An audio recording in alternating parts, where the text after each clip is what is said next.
minutos para explicarnos en sentido general lo que le hayan hecho llegar. Quien le propuso ha tenido la obligación de haberle hecho llegar a través de la comisión el objeto de por qué había pedido su comparecencia, y después de esos 15 minutos tendrá 8 cara a caras de 5 minutos con las distintas agrupaciones parlamentarias y grupos parlamentarios para completar, aclarar o precisar algún detalle que se haya podido quedar en el tintero en su primera intervención. Y por último, el tiempo ahí, cuando el fondo está en negro, significa que es el tiempo que le quedará aún por hablar. Cuando el tiempo está en el fondo rojo, es el tiempo de más que ha pasado de su intervención. Lo digo para que pueda más o menos intentar ajustarse a los 15 minutos iniciales y a los segundos que le queden y a los minutos que le queden después. Así que, sin más, suya es la palabra para hablar. Gracias, señor presidente, diputados. Buenos días a todos. Primero quería agradecer a las Cortes que nos hayan invitado a participar en esta comisión de investigación. Yo vengo en representación de la Fundación para la Conservación de Quebrantahuesos. Es una entidad privada declarada de utilidad pública en el año que se creó, en el año 1995, que se encarga principalmente de proyectos de conservación y restauración de la biodiversidad en el ámbito nacional y también aquí en la Comunidad Autónoma de Aragón. También pertenecemos a la plataforma en favor de los paisajes de Teruel y a la plataforma 13 de marzo. A lo largo de las diferentes comparecencias que ha habido estos días, se han tratado diferentes temas que voy a resumir de manera muy breve y luego ya pasaré a abordar el tema principal de mi comparecencia en este caso, que va a abordar sobre todo el impacto de la biodiversidad en referencia a las energías renovables.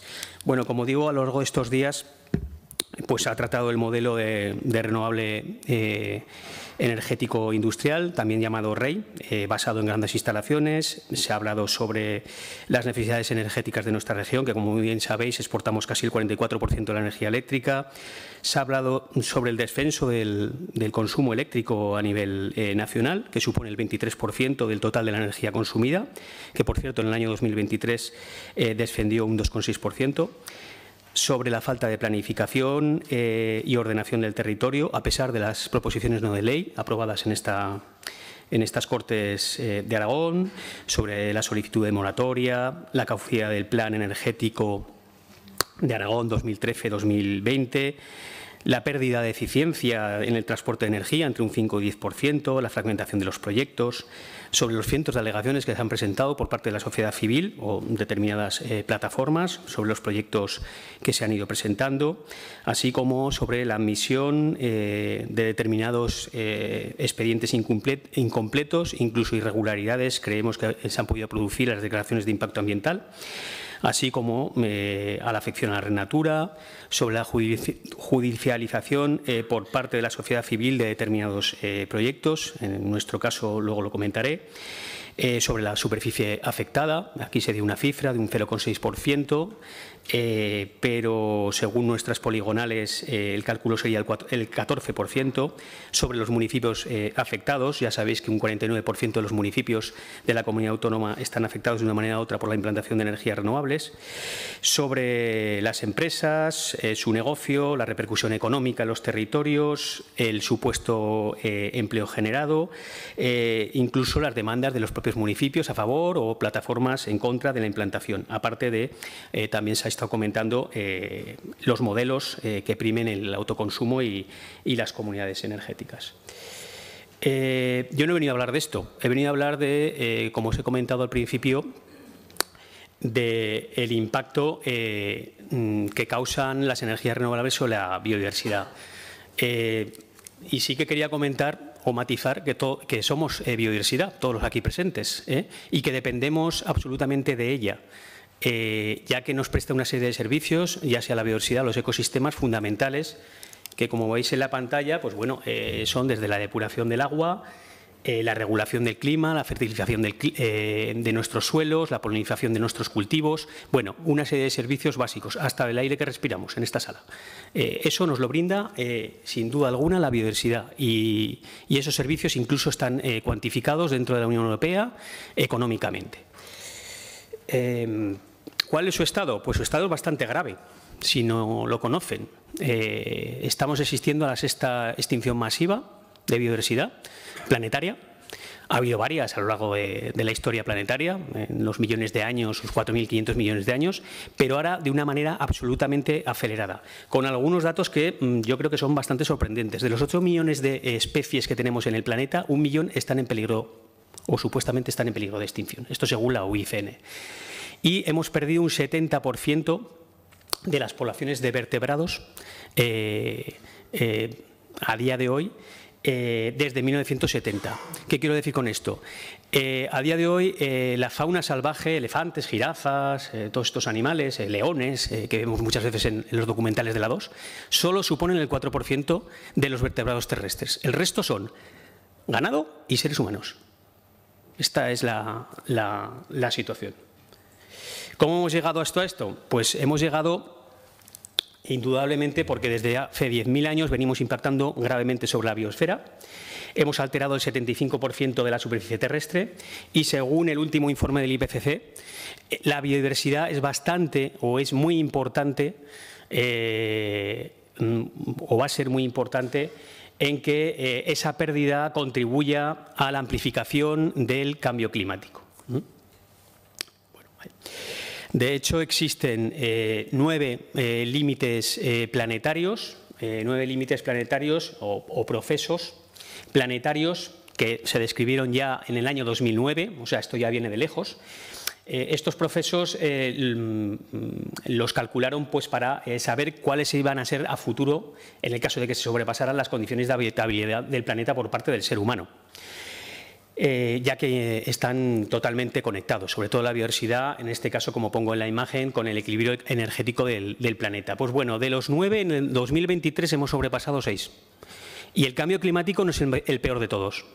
Esto que lo tengamos claro. Por encima está la pérdida de biodiversidad, aparte de otros, como es el tema de la deforestación a nivel global, la presencia masiva de productos químicos, por ejemplo los plásticos, o en este caso el agotamiento del agua dulce o el desmedido uso de nitrógeno, que por cierto recientemente la Unión Europea nos acaba de multar por ese hecho. Aragón es una comunidad autónoma muy rica, por lo menos hasta ahora, en biodiversidad. De hecho, la Unión Europea, de los 250 hábitats de interés comunitario que tiene, pues en Aragón ha catalogado 48 y por eso tenemos una amplia superficie de la comunidad autónoma que está dentro de la Red Natura 2000, que es el 28%. Pero bueno, no es ajena a la pérdida de biodiversidad ni al proceso de extinción. En el año 2000 perdimos el bucardo, que todos muy bien conocéis, y diariamente estamos perdiendo poblaciones de especies a un ritmo bastante acusado. Y entre otras cosas, por lo que comentaré luego al respecto de la implantación de energías renovables en nuestra comunidad autónoma. ¿Cuáles son los impactos que causan? Y me voy a centrar sobre todo en el impacto de las energías eólicas, porque ambas tienen impactos. Bueno, como pongo en la imagen, el principal problema que tenemos es de mortalidad por colisión, luego se producen también molestias y desplazamientos por la misma presencia, en este caso, de los molinos. El efecto barrera que puede causar, en este caso, en los corredores ecológicos existentes, que además están delimitados por parte del Ministerio. La destrucción de los hábitats por la misma implantación o las ocupaciones directas de las infraestructuras. Y luego, incluso dentro de los quirópteros, pues se producen mortalidades por los cambios repentinos, aparte de los impactos de la presión a su paso por las aspas, calculado por el CSIC en millones de ejemplares al año. Bueno, en cifras, que ya he dado alguna, en Estados Unidos llevan trabajando bastante tiempo con este asunto, en España también. Ahí os pongo una estima de más de 200.000 aves que mueren anualmente en Estados Unidos. Pero bueno, nosotros también hemos hecho nuestros cálculos. Recogiendo la información de todos los centros de recuperación de fauna silvestre de España, hemos visto que en los últimos 3 años hayan recogido 9.000 ejemplares muertos por el impacto con aerogeneradores. Comentaros que solo se encuentra uno de cada 5 de cada 8. O sea que esto es la punta del iceberg en este caso. Y por lo tanto, bueno, concretando más, en el caso aragonés, tenemos el Centro de Recuperación de Fauna Silvestre del Gobierno de Aragón, que es el centro de referencia, y desde el año 2002 ha registrado al menos 1.200 colisiones de aves y en este caso su muerte, de 44 especies distintas. Sí que tenemos información, porque en alguna de las comisiones se había hablado de si había o no información sobre mortalidad. Existe información y además pública. De hecho, eso también está vinculado a dónde están estos parques eólicos. Tenemos actualmente 370 molinos dentro de Red Natura 2000. Esto, como la información es pública, se puede mirar y cotejar y solapar. Y en previsión unos 100 más, por lo menos de lo que conocemos ahora en previsión de proyectos. Una especie que consideramos centinela, y pongo esta como ejemplo, que es el buitre leonado, que a todos nos parecerá que en esta comunidad autónoma, pues bueno, es una especie muy abundante, que por cierto, a nivel mundial es una especie bastante escasa. Y de hecho, Aragón y España mantiene las principales poblaciones del mundo a día de hoy. Pongo ahí de Europa, pero es prácticamente del mundo. Aragón posee el 16% de la población de buitre leonado de España, y solo entre 2021 y 2022 en esta comunidad autónoma han muerto más de 800 buitres leonados por aspas en aerogeneradores. Esto supone que, eso también está calculado, cuando una población de una especie sufre una mortalidad por encima del 5 o el 10%, eso puede llevarle a la extinción, porque no puede asumir el reclutamiento poblacional. Lo que pueden ser ahora muy abundantes, en un futuro a lo mejor es una especie escasa o la podemos llegar a extinguir, si no ponemos remedio. Y ya me voy a centrar en un proyecto que nosotros, como entidad por la cual recuperamos e intentamos conservar biodiversidad, pusimos o intentamos poner en marcha desde el año 2019 en diferentes convocatorias. Acudimos a la Unión Europea con unos fondos que se llaman Fondos LIFE. En el año 22 nos concedieron en concurrencia competitiva este proyecto que se llama Corredores Ibéricos de Quebrantahuesos, que va del 22 al 26, en el cual nosotros somos los promotores. Hay unas áreas de trabajo, como pongo ahí, Pirineos, Cordillera Cantábrica, Gredos y el Maestrazgo, en este caso, con una serie de socios, como es el Ministerio, el MITECO, y cofinanciadores, como es el caso del Gobierno de Aragón. Esta es el área de actuación, para que la veáis. Intentamos recuperar la especie a nivel nacional, dentro del contexto de la península ibérica. Si bien es verdad que hay otros proyectos que están trabajando, en este caso, con la especie, en otros territorios, como en Andalucía. Bueno, en el año 2000, en este caso en el año 2020, creo recordar que era 2021, sale evaluación de impacto ambiental, el clúster del Maestrazgo, un proyecto que a nuestro juicio pues podría poner en peligro el desarrollo de nuestro proyecto de recuperación de la especie en el Maestrazgo, en este caso del Quebrantahuesos. Mandamos las alegaciones oportunas en su momento a la evaluación de impacto ambiental y, curiosamente, durante este proceso hubo de manera facultativa un informe por parte de la Dirección General de Medio Natural que no era muy favorable al desarrollo de este proyecto del clúster del Maestrazgo. Al mismo tiempo, también desde el INAGA se hizo otro informe, informe que tampoco era muy favorable porque cuestionaba o decía que debía revisarse alguna cuestión, sobre todo de la implantación de los diferentes parques eólicos en relación a la afección a la Red Natura 2000, informe que nunca llegó al MITECO, porque ese informe se quedó en el sueño de los justos, y posteriormente sí que hubo otro informe por parte del INAGA que llegó al MITECO, que era, en este caso, favorable a la implantación de este proyecto. Bueno, esto ustedes sabrán qué les parece. A mí me parece extraño. También otra cuestión. Desde ese momento, en el departamento y concretamente en la Secretaría General Técnica, dieron instrucción de que ningún informe saliera directamente desde una dirección general hacia el MITECO, que tenía que pasar por la Secretaría General Técnica. Hombre, yo puedo entender que tiene que haber cierta coordinación, indudable. La misma administración no va a decir sí y no a la vez. Pero es la primera vez que se produce esto. También es curioso. Bueno, de hecho, estos informes los tienen ustedes en la documentación que les han pasado. Ahí tienen un extracto de los 3 informes. Y luego, pues bueno, se produce la declaración de impacto ambiental. Declaración de impacto ambiental que sí, en este caso desplaza 36 aerogeneradores, excluye 34, pero deja 85 aerogeneradores dentro de Red Natura 2000, para nuestra sorpresa. Siendo que los criterios que había establecido en este caso el Ministerio para la implantación de energías renovables decía que tenían que excluirse, en este caso, la implantación de energías renovables dentro de Red Natura. Nosotros hacemos un análisis de la información durante el proceso y después de la información que tenemos. Como sabrán, muchos ejemplares de quebrantahuesos son marcados con emisores satélite GPS, podemos saber la localización exacta y, por lo tanto, conocer si puede haber impactos sobre los futuros aerogeneradores, porque como ya están también georreferenciados, bueno, hicimos ese análisis y vimos que había altas posibilidades de impacto de los futuros quebrantahuesos que pudiéramos soltar en el área del proyecto y, bueno, esto nos llevó a que mandáramos esa información a la Comisión Europea, con el cual tenemos el proyecto LIFE, y les preguntáramos qué hacíamos. Bueno, también para que ustedes conozcan, ya hay casos de quebrantahuesos muertos en parques eólicos. Tenemos casos.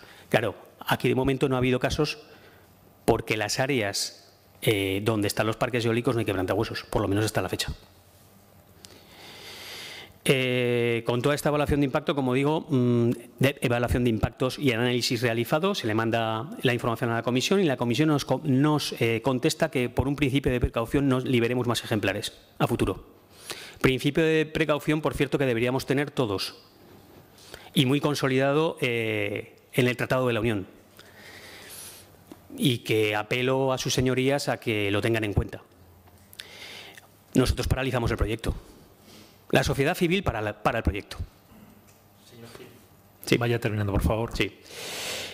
Paramos el proyecto. Sí que una vez que el Ministerio realiza la autorización administrativa para el desarrollo del mismo, realizamos un recurso de alzada. Recurso de alzada que no se nos contesta. Tenemos que ir al contencioso administrativo. Ojalá no tuviéramos que ir. Fue hace 2 semanas. Aquí os pongo una imagen de que existe información suficiente para hacer una zonificación ambiental y excluir los parques eólicos de las áreas que consideramos ambientalmente son de gran valor. Mapas de compatibilidad, en este caso recientes, bueno, del año 2023 por parte de la SEO. Existen publicaciones científicas en Alpes, en Sudáfrica, que dicen dónde y cómo se deben hacer o dónde se deben excluir los parques para que no afecten a estas especies. Incluso una reciente publicación que nos dice qué zonas deberían quedar excluidas en el ámbito nacional. Y existe un mandato legal, tanto emanado de la Estrategia de Conservación de la Biodiversidad de la Unión Europea 2030 como del Real Decreto del Plan Estratégico, que menciona explícitamente que debería hacerse una planificación exhaustiva a la hora de la instalación de, en este caso, de energías renovables en el territorio, básica, para que afecte lo menos posible a la biodiversidad. A día de hoy, y ya por acabar, yo hago un par de propuestas. En Aragón no existe a día de hoy un verdadero instrumento de planificación, no lo tenemos. Creo que sería imprescindible poderlo tener. Y se precisa de una directriz específica a día de hoy de la implantación de las energías renovables en nuestro territorio a través de la Estrategia de Ordenación del Territorio. Estas serían nuestras 2 propuestas. Indudablemente, para poder planificar hay que reflexionar y parar. Ustedes que son personas también, o puedo considerar que son personas sabias, creo que cualquiera que quiera planificar reflexiona y a partir de ahí planifica. Eso es lo lógico, esa es la lógica. Muchas gracias, señor Gil. Turno ahora del representante de la agrupación parlamentaria Partido Aragonés, señor Izquierdo. Muchas gracias, señor Gil, bienvenido.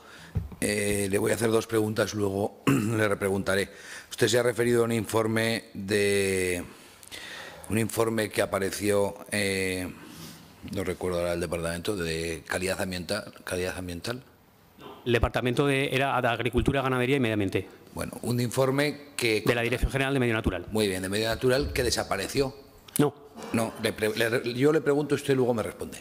Un informe que desapareció y alguien hizo algo, esto es saber lo de la película, ¿no? La parte contratante. Alguien hizo algo para que ese informe no tuviese validez y alguien se saltó la ley. Eso es más o menos lo que he entendido, ya me corregirá. Me gustaría saber si usted, que veo que tiene muy claro lo que ha sucedido, nos puede decir con nombres y apellidos en esta sala quién fue el que hizo eso y por qué lo hizo en su opinión, porque esto es muy importante lo que usted ha dicho. Y como es muy importante, y esto es una comisión de investigación, y todos estamos obligados, como se recordaba antes, a decir la verdad, sí que me gustaría que me diga, este informe se ocultó por parte de quien sea, con esta intención, con el conocimiento que usted tenga. Esa es la primera pregunta, porque creo que es muy importante lo que ha dicho y lo considero para el resultado de esta comisión de suma importancia que tengamos negro sobre blanco de lo que estamos hablando.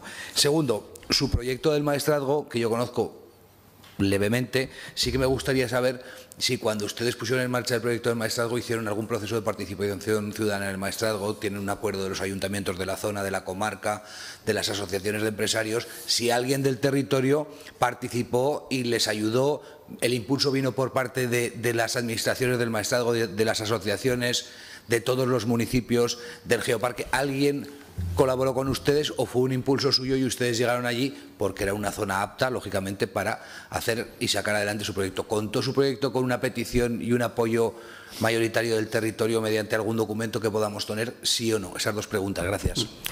Con respecto a la primera pregunta, hubo un informe facultativo, como he dicho, de la Dirección General de Medio Natural del Departamento de Agricultura, Ganadería y Medio Ambiente que se mandó al MITECO y llegó al MITECO. Y luego están los otros dos informes que he hablado del INAGA. Un informe que se hizo durante ese momento, que es el que no llegó, y yo ya no puedo decir por qué no llegó, no lo sé. Sé que está, pero no llegó. El que llegó fue el segundo, donde, como comento, y ustedes como tienen acceso a esos documentos, que los tienen en la documentación que les han enviado, lo pueden ver, era, bueno, podríamos decir, favorable a la implantación del proyecto. ¿Quién decidió eso? Pues me imagino que lo decidirían en el INAGA. Sí, en el INAGA lo decidiría quien fuera, no lo sé. Me imagino que por orden jerárquica, pues el máximo responsable del INAGA lo decidiría. Entiendo yo, si había dos informes, uno no fue y luego hicieron otro que sí que fue. Pues yo creo que ahí le he respondido a sus preguntas, a su pregunta. Con respecto al apoyo en el territorio, a ver, nosotros, como he dicho, venimos trabajando este proyecto desde hace muchos años. Desde el año 2019 para conseguir la financiación europea, en este caso. Pero desde antes en el sistema ibérico venimos trabajando ya y en Teruel. Y concretamente durante el año 2021 hicimos un proceso de sensibilización no solo en el maestrazgo de Teruel, sino en el maestrazgo de Castellón, que le puedo pasar toda la información que quiera al respecto, que estuvimos en diferentes localidades del maestrazgo explicando el proyecto, estuvimos también haciendo programas de sensibilización en escuelas durante un año concretamente. Y luego sí que hemos llegado a algunos acuerdos. De hecho, una de las subsedes de nuestra fundación está en Molinos. Hemos intentado y estamos intentando desarrollar un proyecto con ganaderos de la comarca del Maestrazgo, sobre todo en relación a la puesta en valor de una raza que es la ojinegra. Y luego también, bueno, nuestra sede, que está en Molinos, también tuvimos acuerdos con la Asociación de Desarrollo del Maestrazgo. Y bueno, sí que hemos intentado contactar con el máximo posible de interlocutores del territorio para explicar el proyecto y en qué consistía. Indudablemente, uno de los socios, bueno, uno de los cofinanciadores y que estaba al corriente de todo el proyecto es el Gobierno de Aragón, que participa en el mismo. Entonces, bueno, creo que con eso... Gracias, señor Gil. Le quedan 28 segundos para repreguntar. Lo único que tendrá que contestar por escrito, envíe por favor la respuesta a los servicios jurídicos de la Cámara y así todos podremos saberlo.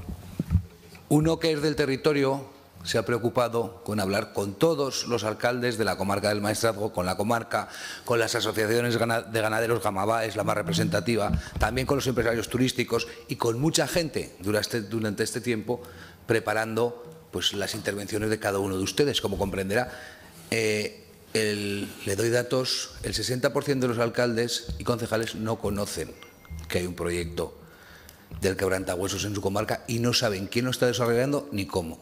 Primera cuestión. El 100% de los ganaderos, salvo 3 de Ojinegra, no conocían que también había un proyecto y no sabían que había un centro en Molinos. Ya sabe usted que el Maestrazgo se ha alargado y Molinos está al final. La comunidad turística empresarial no tiene ni idea, no saben nada. Ya me la contestará por escrito, que como ha dicho la señora Cobos, y termino ya, porque me parece importante. Entiendo que usted lo que dice es que el director del INAGA fue el que hizo una dejación de funciones clara escondiendo un expediente. Nada más, gracias. Gracias, señor Izquierdo. Tendrá oportunidad de contestar por escrito al señor Izquierdo. A continuación, tiene el turno para preguntar el señor Sanz de Izquierda Unida por un tiempo de 2 minutos y medio. Buenos días, señor Gil. Gracias por venir a esta comisión de investigación y su comparecencia. El rigor con el que trabajan, somos conocedores del mismo y sobre todo por las aportaciones y los argumentos que ponen de manifiesto la necesidad de 2 cuestiones, ¿no? La planificación y la zonificación, y alguna otra cuestión más que desde luego es de reflexión, ¿no? Yo voy a hacer consideraciones para que usted me dé su opinión y si me sobra tiempo le puede contestar también a las cuestiones últimas que han quedado pendientes. La primera es, a mí me parece una cuestión absolutamente ilógica. ¿Qué opinión le merece a usted la coherencia de administraciones que por un lado fomentan la protección de la biodiversidad, ¿no? Como en el caso del quebrantahuesos, y por otro lado, bueno, pues al final acaban situando molinos en zonas de especial afección a la biodiversidad que acaban incluso triturando también el quebrantahuesos? O sea, ¿qué opinión le merece a usted esa coherencia de las administraciones y de quienes las dirigen, ¿no? Yo creo que es, cuando menos, absolutamente delirante. La segunda de las cuestiones, yo quiero saber su opinión sobre qué considera que el Gobierno anterior no quiso hacer en materia de renovables. La tercera cuestión y última es cuál es la opinión que ustedes tienen sobre los intereses que han primado en el desarrollo de las energías renovables en Aragón y cuál ha sido el papel de las administraciones de cara a prevalecer unos o prevalecer otros intereses privados, intereses económicos o intereses sociales, ambientales. Esas 3 cuestiones sencillitas. Me queda un minuto que puedo utilizar para, como usted considera, además del tiempo que le resta de su intervención. Muy bien, gracias. Con respecto a la coherencia, con todo lo que he dicho, yo creo que queda claro que no hay mucha coherencia, pero lo que sí que hay es mandatos legales. Entonces, a partir de ahí, lo que tenemos que hacer es cumplir la ley. Y nosotros, como sociedad civil, lo que hacemos es intentar que se cumpla la ley. No hacemos otra cosa. Pero bueno, creo que en algunos proyectos no hay coherencia. Y más, por ejemplo, en el tema del clúster del Maestrazgo, como he puesto de manifiesto a lo largo de mi presentación. Con respecto a lo que no ha hecho la anterior administración que debería haber hecho, pues bueno, venimos diciéndolo desde hace días. Planificar.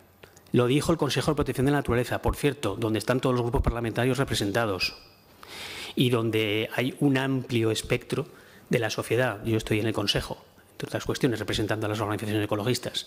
Yo creo que había que haber planificado, no pasa nada por planificar y por dar reglas de juego a todos, a los empresarios los primeros y a la gente del territorio los segundos, para no crear agravios comparativos, independientemente, que luego contestaré a algunas de las cuestiones que ha dicho el señor Alberto Izquierdo.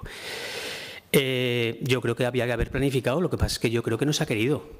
Esta es mi humilde opinión, creo que no se ha querido. Y se podía haber podido porque instrumentos hay, información hay, pero no se ha querido, creo. Ojalá, porque estaríamos en otra situación y posiblemente esta comisión no se tendría que haber celebrado. Y con respecto a la última pregunta, que me puede recordar, sí.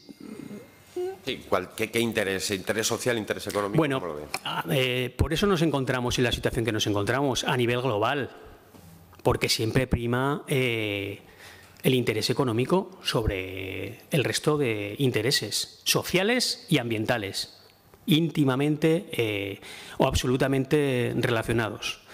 Por cierto, ayer daban una noticia de mi pueblo, Ainsa, que decían que era uno de los pueblos donde más felices éramos. La felicidad tendría que computarse como un valor que no se computa. Y bueno, y por supuesto, en ámbitos de la biodiversidad no se computan, casi nunca se computa dentro de la factura global. Las externalidades no se suelen computar y yo creo que deberían. Y ya creo que con eso he contestado. El señor Sanz le ha cedido un minuto de su intervención para contestar cuestiones, si quiere utilizarlo. Bueno, al señor Alberto Izquierdo sí que le pasaré la relación de todos los pueblos donde estuvimos explicando el proyecto, para que vea que, bueno, hay gente que se puede dar por enterada o no. Sí, hay gente que sí o que no, que puede acudir o que no. Que estuvimos presentando el proyecto, ya se lo digo yo que sí, y bueno, habrá gente que igual no lo sabe. Y con los ganaderos tuvimos varias reuniones con el presidente de la asociación Ojinegra, Joaquín. Bueno, él representa al resto de ganaderos. Bueno, A3 sabe que está la asociación y está la cooperativa, las dos cosas. Entonces, bueno, intentamos hablar con varios y con su representante, que tendría que comentárselo al resto de ganaderos. Muchas gracias, señor Gil. A continuación tiene el turno de palabra la agrupación parlamentaria Podemos, señor Corrales. Gracias, presidenta. Señor Gil, lo primero, muchas gracias por su explicación. Lo segundo, darle las gracias por el gran proyecto que está haciendo por la biodiversidad en la Fundación Quebrantahuesos, en Aragón y bueno, para Europa y para el territorio, para todo el territorio. Es una pena que haya alcaldes que no se enteren de su proyecto, porque mira que su proyecto está en la tele, en todos los sitios. El que no lo conozca es porque no quiere, creo yo. Bueno. Usted ha dado datos hoy aquí sobre la evolución de la mortandad de aves. Yo quiero que me dé datos. ¿Qué evolución ha tenido la mortandad desde que todos los parques eólicos todos los proyectos se han ido colocando? Evolución y mortandad total, no que sean solo por eólicos. Habría un dato en un año y cómo se ha ido creciendo o no ese dato. ¿Y qué consecuencias puede tener esto también la proliferación a futuro? ¿Qué consecuencias tiene que tener a futuro? Y también si hay una manera posible para que estas infraestructuras provoquen el menor daño posible para la biodiversidad también, pues si hay alguna solución que también nos pueda poner encima de la mesa. Le iba a preguntar por la moratoria, la he dejado ya caer al final, no con la palabra moratoria, pero sí ha dicho que hay que parar, no se la pregunto. Y si cree que puede ser factible también que aquí en Aragón o en España pueda pasar lo que ha pasado recientemente en Francia, que es que han dado una orden, un juzgado, de desmantelar un parque por la mortandad de la avifauna. Esas preguntas, muchas gracias. Gracias. Con respecto a la última pregunta, bueno, recientemente en La Rioja han hecho una moratoria. Lo tenemos aquí cerquita. Con respecto a la evolución, os pongo la gráfica, no sé si sale la imagen, sí, ahí tenéis la imagen, esta es la evolución. Hay que tener en cuenta que hubo un parón en esta comunidad autónoma de instalación de parques eólicos en un momento dado, y a partir del año 2018-2019 empezaron a implantarse los parques. Desde que se han ido implantando más número de parques, y también podemos decir que ha habido más seguimiento, pues bueno, ya veis la evolución de la gráfica. O sea que sí, que conforme van instalándose parques va aumentando la mortalidad. Y con respecto a las técnicas, se están estudiando diferentes técnicas. De momento parece ser que no hay ninguna absolutamente fiable. Parece ser que lo único o lo mejor es técnicas de parada, en este caso, que ahora se pueden hacer manuales o bueno, desde diferentes dispositivos, pero lo mejor es indudablemente cuando hay mortalidad en un aerogenerador, es o quitarlo o retranquearlo, básicamente, o no instalarlo, si sabemos que hay un corredor allí, que sería lo que en las evaluaciones tendrían que decir, y en muchos casos, como las evaluaciones, como saben ustedes, son de parte, normalmente las evaluaciones ambientales que se realizan son muy deficientes en muchos casos, porque a mí me ha tocado revisar muchas para alegarlas y bueno, en este caso, no, como habéis visto, hemos tenido que hacer alegaciones e informes recordando de que mucha de la información que venía en las evaluaciones no estaba. No sé si he respondido a sus preguntas. Señor Corrales, le queda tiempo para repreguntar si quiere, ¿no? Vale, pues a continuación entonces pasamos al siguiente grupo, el Grupo Aragón Teruel Existe. Por favor, señor Guitarte. Buenos días, bienvenido. A ver, nos gustaría poder concretar, si puede precisar, que si la polémica esta de la que hemos estado hablando de los informes de la Dirección General de Medio Natural, el informe del INAGA y que luego al MITECO llega otro informe distinto, ¿es la misma o se refiere a aquella donde hubo aquellas declaraciones públicas del consejero de Agricultura diciendo que el informe sería positivo, cuando había salido a prensa que había sido negativo? No sé si es el mismo momento o no. Luego, también queríamos recalcar la contradicción que supone que se apoyen proyectos como el suyo de recuperación y luego la Administración sea la que autoriza a su vez otros proyectos que va a destrozar ese. Y en ese sentido, he de decir que vamos, por lo que yo conozco a nivel técnico, en el maestrazgo es plenamente conocido que hay un proyecto de recuperación del quebrantahuesos, entre otras cuestiones, porque cada vez que se tiene que emitir un informe para una licencia de actividad de una granja, para cualquier autorización en suelo no urbanizable, ha de evaluar si se está cumpliendo o no ese proyecto de evaluación del quebrantahuesos, con lo cual quien no lo conoce es porque, como se ha dicho, no quiere conocerlo o quiere decir que no lo conoce. Y luego le querría preguntar también a qué distancia entiende que de un área de recuperación de quebrantahuesos no existiría riesgo para implantar, por ejemplo, una eólica. ¿Qué opina de las macrolíneas? Y las macrolíneas pueden ser también un efecto importantísimo e incluso si eso se podría subsanar exigiendo su soterramiento, el soterramiento de las líneas de evacuación o de transporte, como se hace en algunos países, y aquí parece que eso sea una tecnología impensable. Y también, ¿qué opina de que existan informes en otras comunidades autónomas por las que van a pasar estas líneas de transporte que se han sido negativos a ellas, han opuesto tajantemente a las mismas y, sin embargo, que esas mismas líneas que tienen el origen en Aragón, aquí no solo no se les haya puesto reservas, sino que se han autorizado? Y le dejo el resto del tiempo para que pueda explayarse un poquito más. Señor Guitarte, voy a mirar recordando todas porque son muchas. Entonces, bueno, con respecto a la primera os he puesto esta imagen, sí que coincide en el tiempo, básicamente porque hubo notas de prensa al respecto, coincide en el tiempo y en el espacio, lo que supuestamente sucedió, ¿vale? Eso con respecto a la primera. Si me vas recordando las... me comentabas... Sí, la distancia La distancia.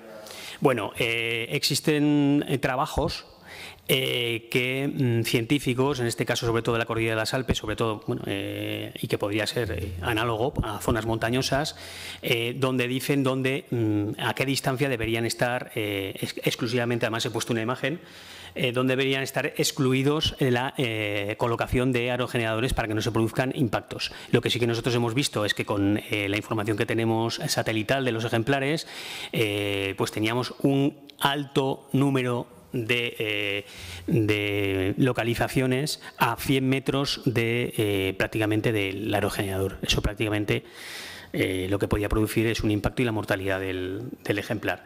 Le puedo pasar la información del artículo concreto en el cual creo que si paso las imágenes saldrá en este. Aquí delimitan las áreas de exclusión de producción eólica que pone de 5 kilómetros. Pero bueno, eso en cada territorio tiene que ser mirado muy bien. Las siguientes preguntas. Sí. Vale, con respecto a las líneas de evacuación, también es un problema. Que sepan ustedes que en Aragón tenemos del orden de 30.000 kilómetros de líneas eléctricas a día de hoy. Por esta causa llegan al centro de recuperación unas 700 aves al año. Eso es lo que llega, que también se encuentra unas poquitas. Y también hay un cálculo de las que mueren al año en España, en tendidos eléctricos, que son entre 5 y 6 millones de aves. Entonces son un problema, aunque lleven medidas de anticolisión, porque la anticolisión no rebaja la incidencia al 100%, la rebaja en un 50 o un 60%. Entonces también pueden ser un problema. No sé si quedaba alguna cuestión más.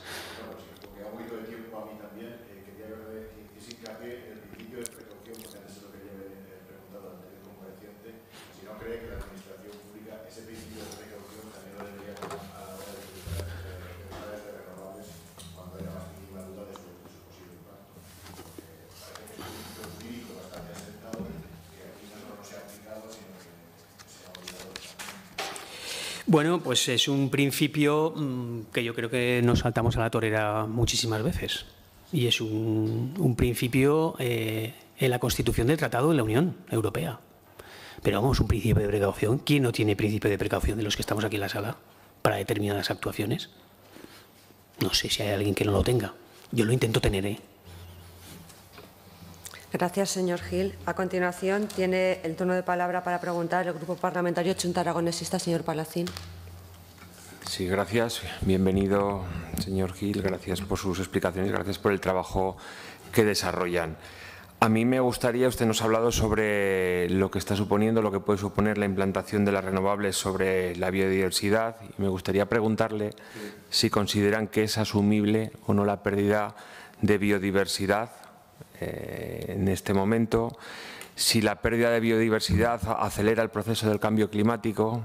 ¿Qué pasa si se pierde biodiversidad? Yo creo que es importante que hablemos de estos temas, además de todos los que existen. Creo que son preguntas en las que puede desarrollar y decir muchas cosas. Y luego, solamente un comentario, pregunta, no sé cómo se puede, es que es curioso que en el territorio, hablando del maestrazgo, no se conozca determinados proyectos cuando está detrás la Fundación, está el Gobierno de Aragón, está el Ministerio, ha salido en un montón de medios, con lo cual no entiendo por qué no se conoce o no se valora un proyecto de estas características. Y le dejo todo el tiempo que tenemos.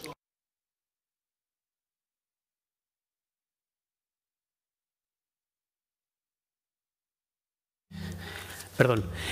En el contexto actual en el que estamos, y además, como he comentado, dentro de esos 9 límites planetarios, que yo creo que es un artículo de referencia que ya se publicó en el año 2009 por multitud de científicos, un equipo del profesor Rockström en Estocolmo, creo que es inasumible, pero no lo decimos nosotros.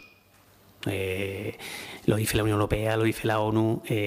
La pérdida de biodiversidad está íntimamente relacionada con el cambio climático y con otros procesos. Y de hecho, tampoco es que lo digamos nosotros, lo dice el último informe del IPCC, que dice que acelerará, que es que se retroalimenta. Es que los procesos, en este caso la biodiversidad de los ecosistemas, son los que modulan en muchos casos el clima de nuestro... Bueno, no en muchos casos. Modulan el clima del planeta y, en este caso, de nuestra comunidad autónoma, que no está fuera del planeta. Entonces, yo creo que a día de hoy tendríamos que hacer todos los esfuerzos y, de hecho, por eso, en este caso, la Unión Europea, dentro del Pacto Verde Europeo, aprobó la estrategia como un eje fundamental y, como todos ustedes saben, dentro de los fondos de recuperación, el eje principal es el no daño significativo sobre la biodiversidad de cualquier proyecto que se quiera instalar en el territorio. Entonces, yo creo que eso es fundamental. Y no sé si me he dejado alguna o ya te he respondido a tus preguntas. Gracias. Gracias, señor Gil. Pues a continuación tiene el turno para preguntar el Grupo Parlamentario Vox en Aragón. Muchas gracias. Bienvenido a esta comisión, señor Gil, y gracias por su exposición anterior. ¿Considera usted que durante los últimos 8 años el INAGA ha cumplido legalmente los requisitos de evaluación adecuada en sus procedimientos de autorización de instalaciones que afectaban directa o indirectamente a espacios LIC, CEC o CEPA de la Red Natura 2000 en Aragón? Usted ha mencionado que algunas evaluaciones son de parte. ¿Nos podría aclarar qué significa eso? También ha explicado que el plan de gestión de la Carta de Emplazamiento aprobado por el Gobierno de Aragón incumplía sistemáticamente las obligaciones de la Comisión Europea de julio de 2020 por no fijar objetivos y medidas de conservación específicas. ¿Le consta a usted que el Gobierno de Lambán procediera a la revisión y cambio de orientación de esos planes para incorporar esas exigencias de la Comisión Europea? ¿Habría sido necesario diseñar una estrategia de impacto ambiental global bajo los objetivos de mínimo impacto ambiental, máximo beneficio social y económico en el medio rural y restauración del medio natural al término útil de las instalaciones? Se habla mucho de las muertes sobre la avifauna por los aerogeneradores. Oficialmente hemos comentado 2.500 aproximadamente cada año, el año pasado, si bien se estiman 7 veces más. ¿Cómo afectan los parques fotovoltaicos y sus instalaciones de transformación y sus tendidos de evacuación? ¿Qué consecuencias sobre la avifauna van a tener las nuevas líneas privadas de transporte eléctrico MAT con Vascongadas, con Cataluña o Valencia. En la anterior sesión de esta comisión comparecieron varios alcaldes representando a la asociación Viento Alto. La asociación respalda la instalación de parques de renovables, en concreto en el clúster del Maestrazgo, para asegurar el futuro de los pueblos frente a otros municipios que los rechazan por su afección al paisaje y al medio ambiente.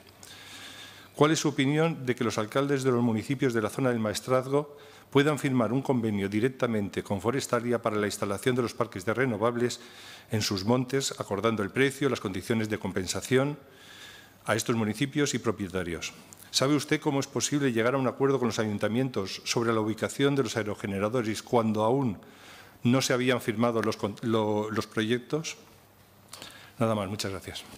Gracias. Le intentaré que me recuerde todas las preguntas porque son unas cuantas. Con respecto a lo primero, el tema de la evaluación adecuada es una cuestión que venimos demandando desde nuestra organización, no solo en este proceso de evaluación del clúster del Maestrazgo, sino en otros muchos procesos. No está interiorizada la evaluación adecuada dentro de los procesos de evaluación. La evaluación adecuada es con respecto a la red Natura y su afección a la red Natura. No evalúa otras cosas. Y lo que dice la evaluación adecuada, que emana de una directiva, es básicamente que se tiene que evaluar si el proyecto que se va a desarrollar va a mejorar el estado de conservación de la red Natura. Va a mejorar. Eso es lo que dice la evaluación adecuada. Eso con respecto a la primera parte. Pero vamos, ya le digo que no solo en este proyecto, sino en otros muchos. Con respecto a la última pregunta que me ha hecho con respecto a los alcaldes, a ver, yo les tengo absolutamente respeto a todos los alcaldes, creo que es legítimo que puedan ellos pedir lo que quieran pedir, pero eso no quiere decir que sea lo mejor. Bueno, puede ser o no, y puede haber opiniones contrarias. Y les voy a poner un ejemplo muy claro. Ustedes conocen el asunto del lindano, ¿verdad?, de Sabiñánigo. Pues durante años y años, casi durante 15 años, la administración local daba autorización para poner lindano en su municipio. ¿Conocedores o no del problema? Problema que ha sido uno de los más graves, por no decir el más grave, de contaminación en toda Europa y que vamos a tener que pagar entre todos. 550 millones de euros nos va a costar la bruma. Creo que es lo que está calculado. Bueno, hay una decisión del territorio y del ámbito municipal. ¿Era la correcta? Pues posiblemente no. No sé con qué intención la harían, si buena o mala o mejor o peor, pero ahí está el problema. Y esto, pues bueno, salvando las distancias, pues bueno, ellos son muy legítimos de poder decidir lo que quieran en su municipio, porque para eso les han votado, pero también puede haber opiniones contrarias en el territorio. El territorio no es unánime, ¿eh? Yo soy del territorio, el mío, y en mi territorio hay muchos proyectos. Y puedo estar a favor o en contra, independientemente de a quién haya votado. Porque yo cuando meto la papeleta en la urna, voto por muchas cuestiones, no solo por una, o por un proyecto concreto. No sé si había más preguntas, creo que sí, bastantes. Sí, en concreto la de si el gobierno de Lambán aceptó, incluyó los requisitos que venían de la Comisión Europea para el tema de la carta que se había emitido por parte de la Comisión Europea. Bueno, la Comisión Europea nos contesta a nosotros, que somos los promotores del proyecto, y nosotros indudablemente informamos al Gobierno de Aragón. Lo que pasa es que bueno, tenemos ahí un proyecto que está ya en plena tramitación y los recursos legales que tenemos son los que he expuesto, que es hacer el recurso de Alfada, que por cierto tuvimos una reunión con el secretario de Estado, Hugo Morán, para comentarle el problema y que iríamos hasta el final con todo esto. Entonces, bueno, sí que lo hemos informado, pero hasta ahí ha llegado. No sé si había otra con respecto al tema del INAGA, no sé, no Sí, recuerdo ahora. sí.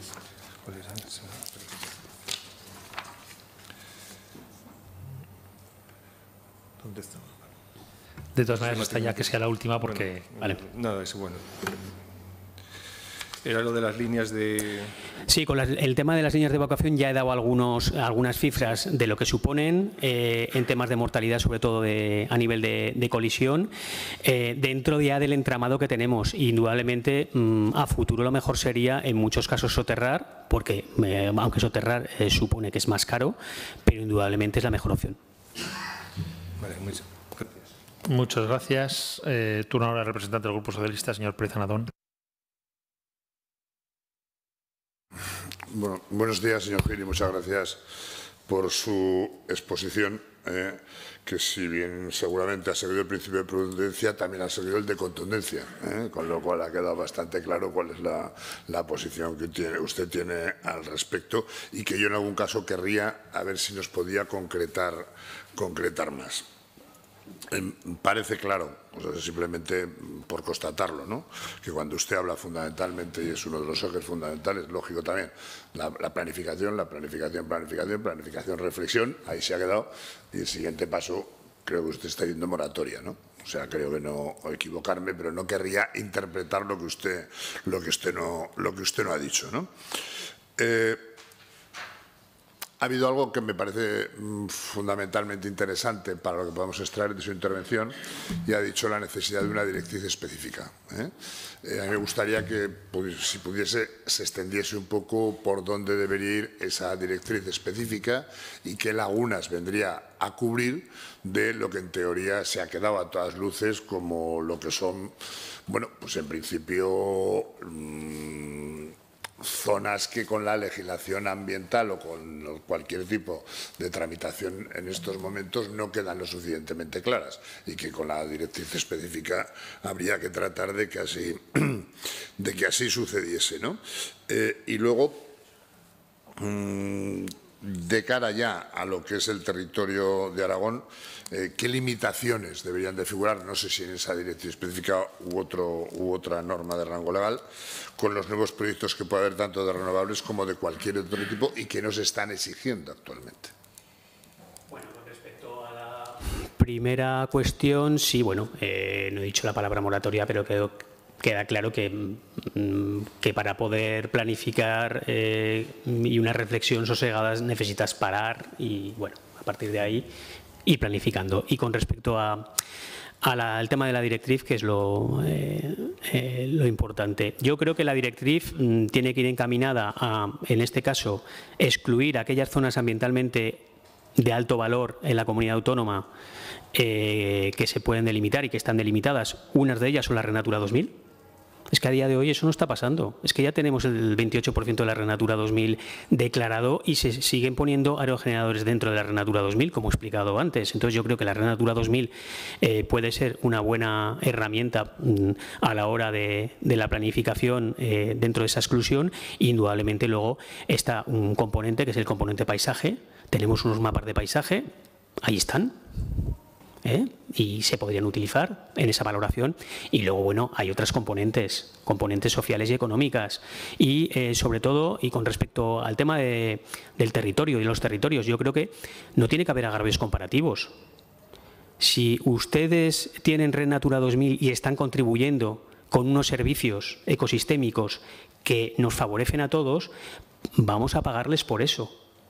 Y el territorio entienda que la conservación de la biodiversidad es un valor añadido que le puede dar, en este caso, ingresos, indudablemente, sin crear agravios comparativos como se producen en algunos territorios, donde están diciendo, bueno, pero allí ponen y aquí no podemos, allí sí y aquí reciben y, bueno, vamos a intentar que esos agravios comparativos desaparezcan, pero para eso necesitamos financiación. Por cierto, financiación dentro de la Red Natura 2000, que como todos ustedes saben, está contemplada dentro del marco de acción prioritaria aprobada por el Ministerio para cada una de las comunidades autónomas, que cuantifica cuánto tenemos que invertir cada comunidad autónoma en el desarrollo de la Red Natura 2000, que tenemos los planes ya en este caso aprobados, pero los planes están ahí aprobados, pero necesitan desarrollo y necesitan financiación, y yo creo que a futuro eso se tiene que integrar en los presupuestos como una cuestión básica para mantener ese 30% del territorio en buen estado y que nos permita que esos servicios sigan funcionando para todos, para la gente del territorio y para la gente que está fuera del territorio. En esa directriz de donde también iría esa implicación económica, ¿eso que estaría? Hombre, entiendo yo que ya no sé si como directriz tiene que caber una cuantía económica o simplemente la directriz lo que estipula es lo que se debe hacer y a través de la ley de presupuestos. No sé, sí, así entiendo. Muchas gracias. Ahora voy a hacer una pregunta en nombre del Grupo Parlamentario Popular. Simplemente, el primer día de sesiones las empresas comparecieron y había el representante, creo que era de Forestalia, si no me falla la memoria, que decía que los estudios de avifauna no requerían que durase un año entero el estudio de tal, que la legislación no lo exigía. Hubo cierto rifirrafe respecto que hay quien decía que sí, y este señor decía que en concreto el artículo, ahora no soy capaz de recordar el artículo en cuestión, no exigía literalmente que fuera un año. ¿Podría usted aclararnos? Y si no, es que si la legislación no lo exige, si cree que sería lógico al menos un año, porque bueno, es decir, el ciclo de las aves, entre que va a decir las migraciones y todo esto, sería importante aclarar un experto en el tema. A ver, indudablemente, posiblemente yo no conozca, o una cosa es lo que diga la legislación y lo que vengan a pedir, pero los ciclos biológicos están muy claros, en reproducción, invernada, migración, determinados ciclos no se desarrollan y determinadas especies, pues por ejemplo, fíjese, en el caso del quebrantahuesos, el ciclo biológico es prácticamente todo el año de funcionamiento de una unidad reproductora. Ponen en diciembre y vuela el pollo en julio o agosto. O conoces el ciclo a lo largo de todos esos meses y lo que le pasa, o por ejemplo conocer las áreas de campeo. Para conocer las áreas de campeo hay que poner unos dispositivos y hacer el seguimiento completo, por lo menos anual, para conocer el área de campeo completa en el caso de un animal. Entonces, bueno, todo lo que esté por debajo de unos determinados meses, o en este caso de un año, va a ser insuficiente porque no va a reflejar todo el ciclo biológico de la especie y, por lo tanto, de las áreas vitales que ocupa. Si no sabemos qué áreas vitales ocupa, ¿cómo vamos a poder discernir dónde sí o dónde no instalamos determinados proyectos o aerogeneradores? Pues está. Muchísimas gracias, señor Gil, por haber venido hoy. Y vamos ya, por favor, llamando al siguiente compareciente, por favor. Gracias.